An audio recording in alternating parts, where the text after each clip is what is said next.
নবী,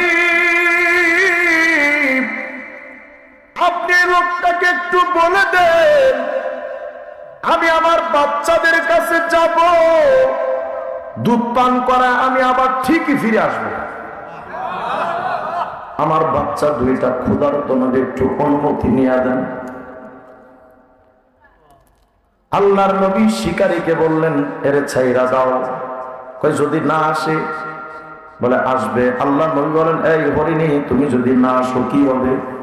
বলে হরিণী বলে, ইয়া রাসূলুল্লাহ, আপনার নাম শুই না দরুদ না পড়লে যেমন আল্লাহর লানত হয়, ওই লানত যেন আমার উপরে আসে।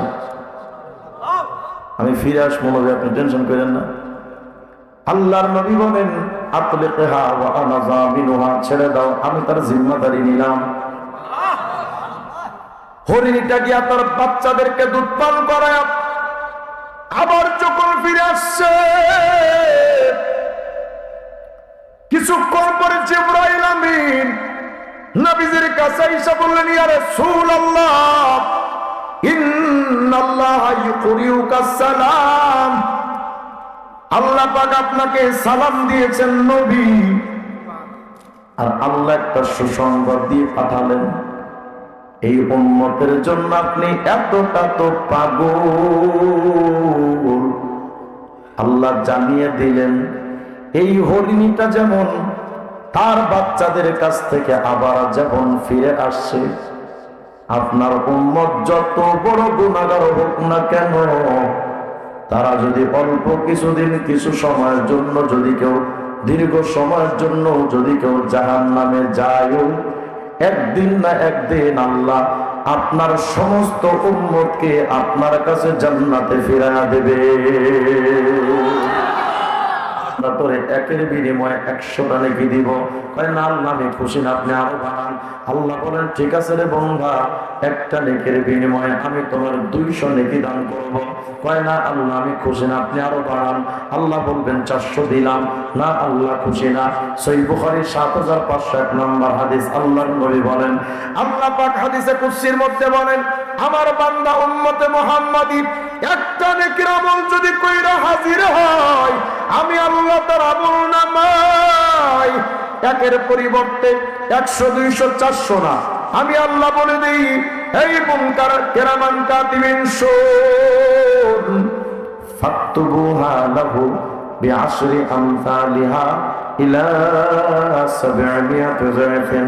আমার বান্দা একটা আমল যদি কইরা নেয়, আমার বান্দার আমল নামায় একের পরিবর্তে পাক্কা 700 নেকি লেখা দাও। বান্দা যদি করলাম আমি 500-700 খুশি না, আপনি আরো বাড়ান। এবার আল্লাহ যেটা দিবেন শুনলে তো পুরা খুশি। মাজমাউ যাওয়ায়েদের 17188 নম্বর হাদিস। আল্লাহর নবী বলেন, ইন্নাল্লাহা ইউতি আবদাহু বিল হাসানাতিল ওয়াহিদা আলফি হাসানাত। আমার কোন উম্মত যদি একটা নেকির আমল কইরা নেয়, আল্লাহ পাক আমার উম্মতের আমল নামায় একের পরিবর্তে 10 লক্ষ নেকি দান করেন। বান্দা যদি আল্লাহ মাত্র 10 লাখ হবে না, আপনি আরো বাড়ান। সুবহানাল্লাহ। মুসনাদে আহমদের 10760 নম্বর হাদিস। আল্লাহর নবী বলেন, উম্মতের দল শোনো, ইন্নাল্লাহা ইউদাইফুল হাসানা আলফি হাসানা।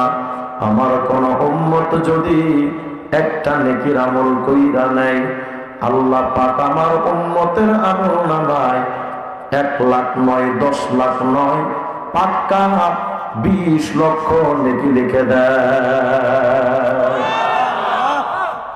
বান্দা যদি এখন আল্লাহ তুমি কি শুরু করছো, কি শুরু করছি মানে তুমি যে একবার কও 10টা, এদিক তাকান না, ওদের কি দেন ক্যামেরা দেখলে তো প্রতি নজরে নজরে জান্নাত কনফার্ম।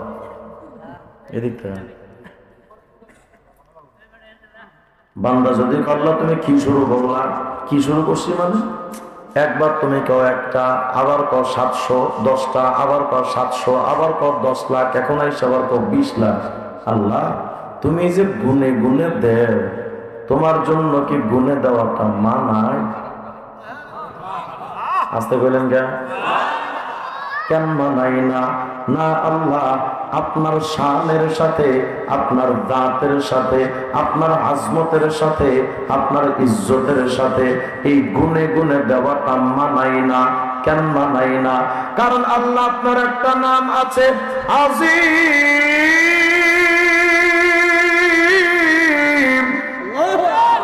যার কোনো কিনারা নাই। আপনার তো কোনো সীমানা নাই। তো আল্লাহ, আপনার যেমন সীমারেখা নাই, সীমাহীন খোদা যদি সীমিত 20 লাখ নেকি দেয়, এটা তো মানাই না। তো বান্দা, তুই কি কইতে চাস? আল্লাহ রে, আমরা উম্মতে মুহাম্মদী, আমরা সৃষ্টিগতভাবে দুর্বল, বেশি আমল আমরা করতে পারবো না, আমরা পারিও না। বেশি সময় দাঁড়াইলে পা ফুলে যায়, বেশিক্ষণ তাকাইলে চোখে ঘুম চলে আসে, বেশিক্ষণ তাকাইতেও পারি না, রাত্রটা জাগতেও পারি না। তবে আল্লাহ, আমরা জানি আমরা আপনার হাবিবুল্লাহ মুহাম্মদুর রাসূলুল্লাহর উম্মত হিসেবে আমরাও বড় দরদের বান্দা আপনার। ও রব, আমরা জানতে চাই, একটা নেকির আমল যদি করি 20 লাখ নেকি না, আপনি যেমন সীমাহীন খোদা, একটা নেকির বিনিময়ে আমরা এত নেকি চাই। আপনার যেমন কুল কিনারা নাই, আমাদের এত প্রতিদান দিবেন যার কোনো কুল কিনারা রাখা যাবে না। সূরা কাফিরের 40 নম্বর আয়াত আল্লাহ পাক বলেন, ওয়ামান আমিলা সালিহাম মিন যাকারিন আও উনসা ওয়া হুয়া মুমিন ফাউলাইকা ইয়াদখুলুনাল জান্নাতা ইউরযাকুনা ফিহা বিগাইরি হিসাব।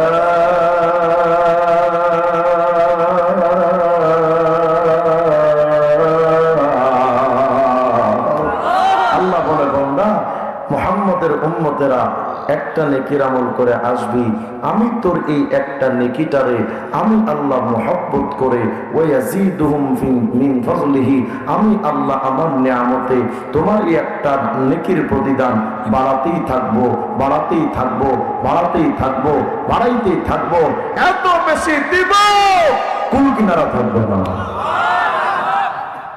এটা আমরা যদি একটা নেকির আমল করি, এত বিরাট ফায়দা। আর যদি একটা গুনাহ করি, সুবহানাল্লাহ, আমাদের উপরে গুনাহগার উম্মতে মুহাম্মদীর উপরেও আল্লাহর দয়া আছে। সুবহানাল্লাহ বলবেন না? কত দয়া দেখেন, শুনলে তো খুশি হয়ে যাবে। তাফসিরে রূহুল মানের মধ্যে সৈয়দ মাহমুদ বাগদাদী আলুসি রাহমাতুল্লাহ আলাইহি লিখেছেন, মিয়া শোনো,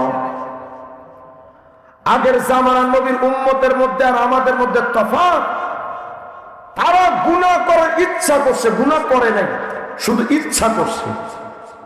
তো গুনাহ করার ইচ্ছা করার সাথে সাথে তাদের গুনাহটা লেখা হয়ে যেত, গুনাহটা করার সাথে সাথে তাদের গুনাহটা নিয়ত করার সাথে লেখা হয়ে যেত। কিন্তু উম্মতে মুহাম্মদীর ব্যাপারে আল্লাহর ফায়সালা কি জানেন? ইদা, আমার বান্দাই মুনকিরামান কাতিবিন শোন, আমার বান্দা যতক্ষণ পর্যন্ত ফালা তাকতুবুহা হাত্তা ইয়ামালাহা, আমার বান্দা উম্মতে মুহাম্মাদী গুনাহ করার ইচ্ছা করেছে, কিন্তু গুনাহ যতক্ষণ করবে না ততক্ষণ গুনাহ লেখা যাবে না। সুবহানাল্লাহ। যতক্ষণ গুনাহ করবে না গুনাহ লেখা যাবে না। তবে হ্যাঁ, এখানে একটা ব্যাখ্যা আছে, আজম বিল জজম যদি হয়, একেবারে 100% শিওর গুনাহটা করবেনি, তাইলে কিন্তু এই নিয়তেরও হিসাব দিতে হবে। তবে সাধারণ নিয়তে যদি বান্দা গুনাহ করে, ইচ্ছা করে গুনাহ লেখা হয় না। আর যদি গুনাহ কইরা ফলাও, আগের জামানার নবীর উম্মতের সিস্টেম ছিল, তারা যদি গুনাহ করত, মাকতুবুন আলা বাবিহি, দরওয়াজার উপরে অটোমেটিক লেখা উঠত, এই বেচারা আজকে রাত্রে এই গুনাহ করছে, দরজায় অটোমেটিক আল্লাহ লিখে দিবে। আমাদের জামানায় যদি এমনটা হতো, আপনাদের কি হতো জানি না, তবে অবৈধ শেখ হাসিনার মন্ত্রীগুলোর দরজায় লেখা থাকতো এরা মন্ত্রী না, এরা চোর, এরা ভোট চোর লেখা থাকতো। আগের জামানা নবীর উম্মতরা গুনাহ করলে দরওয়াজায় লেখা থাকতো। কিন্তু তোমার আমার বেলায় মালিকের সিদ্ধান্তটা কি জানো? গুনাহ করবা, দরওয়াজায় তো লেখা দূরের কথা, তোমার আমার আমল নামাতেও এত সহজে উঠানো হয় না। সুবহানাল্লাহ বলবেন না?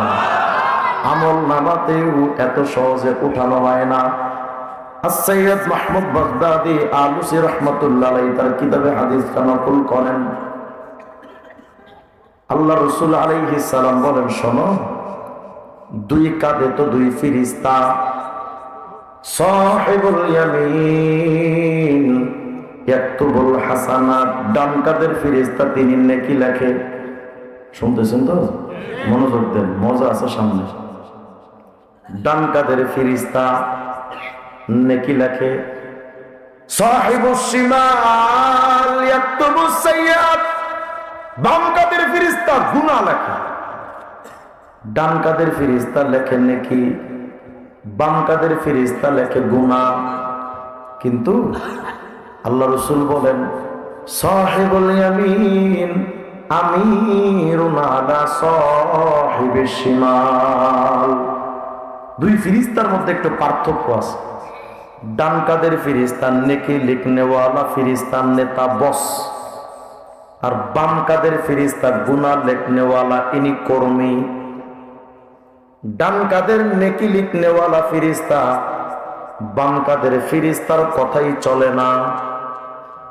কিন্তু বাম কাঁধের ফেরেশতারা ডান কাঁধের বসের কথা ছাড়া চলতে পারে না। কেন? কারণটা কি? বান্দা যখন গুনাহ করার নেকি করার ইচ্ছা করে, আল্লাহ পাক ডান কাঁধের ফেরেশতার কোন ফেরেশতা উক্তুবু লিআবদি হাদা, আমার বান্দার ব্যাপারে এই নেকিটা লেখ। ফেরেশতা তখন আল্লাহ ইন্নাহু লাম ইয়ামালহু, আপনার বান্দা তো এখন আমলটা তো করে নাই, তো লিখমু কেমনে? আল্লাহ বলেন, ফেরেশতারা রে, আল্লাহ যেন বুঝান, কিরে মুনকার কেরামান কাতিবিন, শোন, আমার এই বান্দা মুহাম্মদের উম্মত, ও নেকির কামটা করে নাই তো কি? ইন্নাহু নাওয়া, আমার উম্মতে মুহাম্মদী নেকির কাম করে নাই তো কি হয়েছে? ইচ্ছা তো করছে। আস্তে বলেন সুবহানাল্লাহ। ইচ্ছা করছে, এটাই দেখো। কিন্তু বান্দা যদি গুনাহ করে, ইচ্ছা যদি করে, এই বাম কাঁধের ফেরেশতা তো লিখতে পারে না, বরং ইচ্ছা না, ডাইরেক্ট গুনাহটা করছে, এই ফেরেশতা তাও লিখতে পারে না। মানে আমাদের উম্মতে মুহাম্মদীকে আল্লাহ গুনাহগার বানাতে চান না। সুবহানাল্লাহ, আসতে বলেন। আমাদেরকে আল্লাহ চান না যে আমার মুহাম্মদের উম্মত গুলো দাগিয়ে আসামি হয়ে কবরে উঠুক। আল্লাহ কতটা ভালোবাসেন।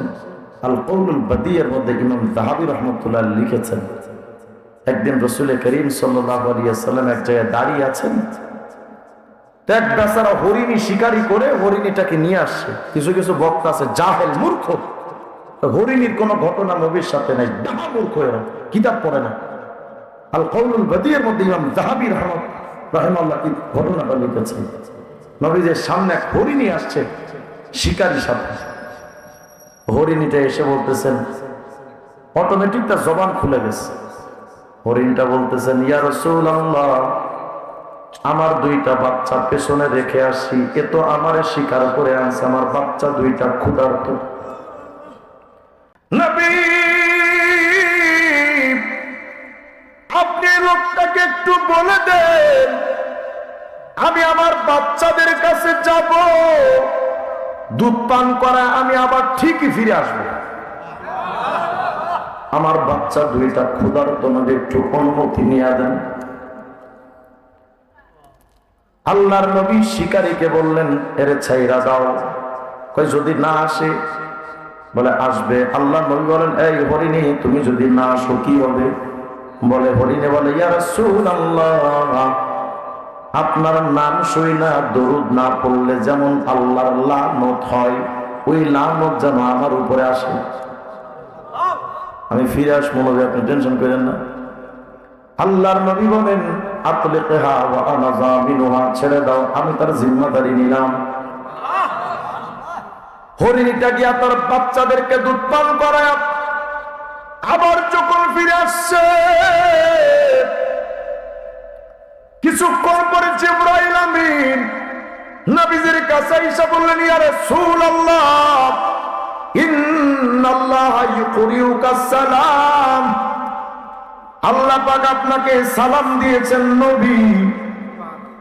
আর আল্লাহ একটা সুসংবাদ দিয়ে পাঠালেন, এই উম্মতের জন্য আপনি এতটা তো পাগল।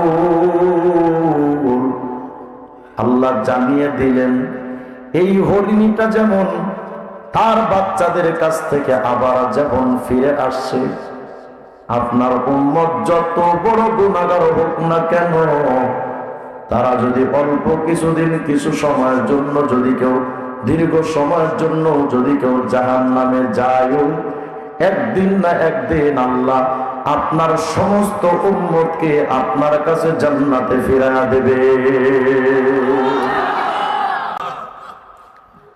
আল্লাহ পাক উম্মতে মুহাম্মাদীকে এতটা ভালোবাসেন, এই ফেরেশতা আমার উম্মতে মুহাম্মাদী গুনাহ করেছে, গুনাহ তো কইরা ফেলছে, কিন্তু তুমি এমনি লিখতে পারবা না। কি করবো আল্লাহ? কই তোমার একটা বস আছে না ডান কাঁধে থাকে, ও তো নেকি লেখে। আল্লাহ রাসূল বলেন, সাহিবুল ইয়ামিন ইয়াকতুবুল হাসানাত বিগাইরি শাহাদাতিন আন সাহিবিহি, ডান কাঁধের ফেরেশতা বাম কাঁধের ফেরেশতার অনুমতি ছাড়াই নেকি লেখে। বাম এদিক তাকান না ভাই, আপনার অন্য দিক তাকালে আমার সমস্যা। আর ক্যামেরার সামনে আইসেন না, আমার একটা রোগ এটা, এমনি মানুষ কম, এরপরও যদি আপনারা এদিক সেদিক তাকান তাহলে আমি জায়গা। এদিক তাকান, কি বিরক্ত হচ্ছে নাকি আপনারা? বিরক্ত হয় না? ডান কাঁধের ফেরেশতা তো নেতা, বাম কাঁধের ফেরেশতার অনুমতি ছাড়া নেকি লেখে। কিন্তু বাম কাঁধের ফেরেশতা যখন দেখে উম্মতে মুহাম্মাদী গুনাহ করছে, বাম কাঁধের ফেরেশতা চাইলে লিখতে পারে না, নিয়ম আছে। কারণ সে তো কর্মী, তার তো একটা বস আছে ডান কাঁধে। এই বাম কাঁধের ফেরেশতার তখন অনুমতি নিতে হয়, বস আক্তু উম্মতে মুহাম্মাদী তো গুনাহ কইরা ফেলছে, কি করব? গুনাহ কি লিখবো? আস্তে কোন সুবহানাল্লাহ। কি করব? গুনাহ তো কইরা ফেলছে, গুনাহ কি লিখবো? এবার ডান কাঁধের ফেরেশতা কি কয় শোনেন, দাহু লিয়াস্তাগফিরিল্লাহ আও ইয়াতুব। এই ফেরেশতা তো তাড়াহুড়া পরিষ্কার, একটু দাঁড়া, একটু সুযোগ দে। এমন তো হতে পারে উম্মতে মুহাম্মাদী গুনাহ করছে, এর তাড়াহুড়া কইরা এর দাগি আসামি বানায় লাভটাকে একটু অপেক্ষা কর না। এমন তো হতে পারে ওই বান্দা একটু পরে তওবা করে ফেলবে। এত তাড়াতাড়ি গুনাহ লেখা লাভকে একটু অপেক্ষা কর। 1 ঘন্টা চলে গেল, 2 ঘন্টা চলে গেল, 3 ঘন্টা চলে গেল। এবার ফেরেশতা আবার কয়, বস কি করবো? তওবা তো করে না, লিখবো? তোর এত তাড়াহুড়া কেন? আমি না তোর বস, এত তাড়াহুড়া করিস কেন? দাহু লিয়াস্তাগফিরিল্লাহ, আরো সুযোগ দে না। হতে তো পারে বান্দা একটু পরে তওবা করে ফেলবে, আর একটু ছাড় দে। 4 ঘন্টা গেল, 5 ঘন্টা গেল, 6 ঘন্টা গেল। এক বর্ণনায় আসছে 6 সাআত, আর এক বর্ণনায় আসছে 7 সাআত। এভাবে 6 থেকে 7টা ঘন্টা পর্যন্ত চলে যায়, কিন্তু বাম কাদের ফেরেশতা উম্মতে মুহাম্মদের গুনাহ লেখার অনুমতি পায় না। 7টা ঘন্টা অপেক্ষা করে তওবা। আর তুমি আমি গুনাহ কইরা তওবা তো দূরের কথা, মানুষের কাছে গিয়া চাপা মারে দিছি, কি করছস? মিথ্যা মামলা হামলায় দিছি, আমার লগে টক্কর নিছিল না, আমি না সরকারের লোক, তো জানে না, দিছি মাইরা। কথা হয় না? মনে রেখেন, গুনাহ করার পর অন্তরের মধ্যে যদি অনুশোচনা না এসে বরং স্বাচ্ছন্দ্য বোধ মানসিকতা তৈরি হয়, মনে রেখো তুমি জাহান্নামের দ্বার প্রান্তে দাঁড়িয়ে আছো, একদম জাহান্নামের কিনারায়। আর যদি গুনাহ করার পর অনুশোচনা আসে, আহারে আমি তো কাজটা ঠিক করি নাই, নবী আলাইহিস সালাম বলেন এটাই তার ঈমানদারির লক্ষণ। গুনাহ করে তওবা করতে হয়, প্রচার করতে নয়। গুনাহ কইরা যত গোপন রাখবেন তত ফায়দা, বরঞ্চ গুনাহ করে প্রচার করা তো আরেক গুনাহ। গুনাহ করে গুনাহ প্রচার করা আরেক গুনাহ। সেই বুখারীর মধ্যে একটা হাদিস আসছে, শুনলে খুশি হয়ে যাবে। রাসূল আলাইহিস সালাম বলেন, জানো ইন্নাল্লাহা ইউদনিল মুমিন, কিয়ামত আল্লাহ ঈমানদারকে কাছে টেনে আনবেন। সুবহানাল্লাহ বলেন। ওয়ায়াসতুরুহু, নিজের আবরণে পর্দার মধ্যে বান্দাকে ঢেকে নিবেন। মানে এই পর্দার ভেতরে আল্লাহ আর ওই বান্দা আর কেউ নাই। সুবহানাল্লাহ বলেন। গোপনে মাফ করে দিবেন। আমার ক্ষুদ্র হৃদয়ের মিনতি তোমার করে দিও তুমি। আমিন বলেন না? আল্লাহ যেন আমাদের গুনাহগুলো গোপনেই মাফ করে দেন। কিন্তু আল্লাহ গোপনে মাফ করবেন কেমনে? আপনি আমি তো নিজের গুনাহ নিজেই প্রচার করে বেড়ান। যুবকরা কোন একটা মেয়ের যদি পটাইতে পারে, আরে সাফা কারে, সব বন্ধুদের কাছে গিয়া শেয়ার করে, পড়াইছি। কথা হয় না? না রে ভাই, গুনাহ করো গোপন রাখো, প্রচার করো না। গুনাহ করা একটা কবিরা গুনাহ, ওইটা প্রচার করা আরো কবিরা গুনাহ। গুনাহ প্রচার করা যাবে, মনে থাকবে তো ইনশাআল্লাহ। 6টা-7টা ঘন্টা অপেক্ষা হয়ে গেল, গুনাহগার তওবা করে নাই।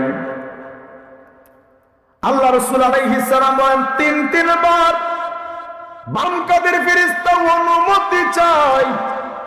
বাপ গুনাহ করছে, লিখবো নাকি?